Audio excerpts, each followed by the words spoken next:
بە شێوەیەکی نایاسایی و پاشبڕینی سەدان کیلۆمەتر ئەم پەنابەرانە لە ڕێگەی تورکیا و خۆیان گەیاندە یۆنان، بەڵام پاش تێبەربوونی نزیکەی 2 هەفتە گەڕێنرانەوە شوێنی خۆیان.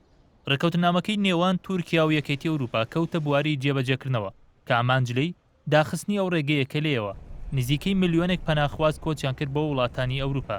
لەو چوارچێوێژدا بەرەبەیانی ڕۆژی دووشەممە 131 پەناخواز لە دوورگەی لیسبۆسی یۆنانەوە گەڕێنرانەوە بۆ شارۆچکەی دیکەلی لە پارێزگای ئیزمیری تورکیا.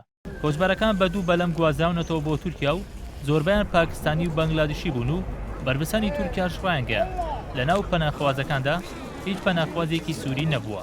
بڕیاریشە 202 پەناخوازی دیکەی سووری لە یۆنانەوە بگەڕێنرنەوە بۆ تورکیا. هاوکات ڤۆڵکان بۆزکر وەزیری کاروباری یەکێتی ئەوروپا لە حکوومەتی تورکیا ڕایگەیاند ئەو کۆچبەرانەی لە یۆنانەوە دەگەڕێنرێنەوە لە شاری عوسمانی باشووری تورکیادا جێگیر دەکرێن. بە پێی ڕێکەوتنامەکەی نێوان تورکیا و یەکێتی ئەوروپا لە دوای 20 مانگی ڕابردووەوە هەر پەناخوازێک بە نایاسایی چوو بێتە یۆنان ڕەوانەی تورکیا دەکرێتەوە.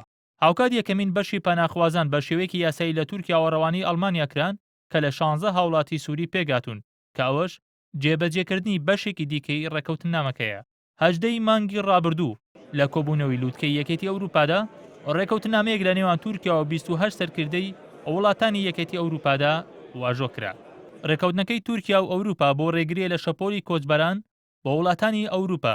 با پێی ڕێکەوتنەکەش هەر پەناخوازێ بگاتە یۆنان و لە دوای ئەوەی دادگایی کراو داوای مافی پەنابەریەکەی قبوڵ نەکرا ڕەوانی تورکیا دەکرێتەوە بۆ مەرجەی کە ژیانی نەکەوێتە مەترسیەوە. لە بەرامبەریشدا ڤیزای شنگن بۆ هەوڵاتیانی تورکیا دابین دەکرێ و کار ئاسانی بۆ دەکرێت بۆ بوون بە ئەندام لە یەکێتی ئەوروپادا و بڕی 6 ملیار یۆرۆ بۆ نیشتەجێکردن و دابینکردنی شوێن و خۆراک بۆ ئاوارەکان لە ئاخەیەکی تورکیادا دەدرێت بە حکوومەتی ئەنکەرە.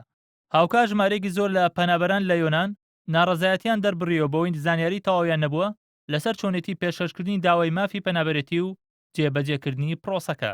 بەپێی ڕێکەوتنی نێوان تورکیا و یەکێتی ئەوروپا لە بەرامبەر گەڕانەوەی هەر پەناخوازێکی سووریدا بۆ تورکیا پەناخوازێکی دیکەی سووری لە یەکێ لە کەمپەکانی پەنابەر بە شێوەی یاسایی دەنێرێ بۆ وڵاتانی یەکێتی ئەوروپا بەمەرجێک کۆی ئەو کۆچبەرانی بە فەرمی دەنێرێنە وڵاتانە لە 7,000 تێپەڕ نەکات. بەرهەم ساڵح NRT